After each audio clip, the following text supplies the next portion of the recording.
Resensi buku Asuhan Cinta Remaja. Buku Asuhan Cinta Remaja membuka ruang dialog penting tentang erti cinta dalam kehidupan remaja dengan penuh keinsafan dan pedoman.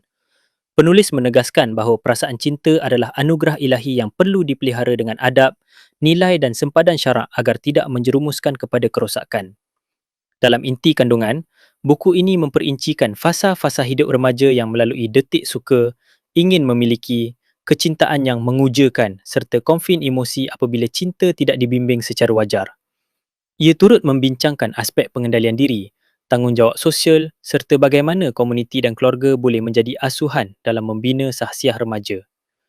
Kelebihan buku ini terletak pada pendekatan yang relevan dengan dunia remaja masa kini, bahasa yang mudah difahami, contoh pengalaman yang dekat dengan kehidupan dan juga mesej kerohanian yang mengajak pembaca untuk membuat pilihan yang bermakna. Sasaran pembaca utamanya ialah golongan remaja, ibu bapa, pendidik serta pembimbing kaunselor yang ingin memahami dan membantu proses pembinaan sahsiah cinta dalam kalangan muda.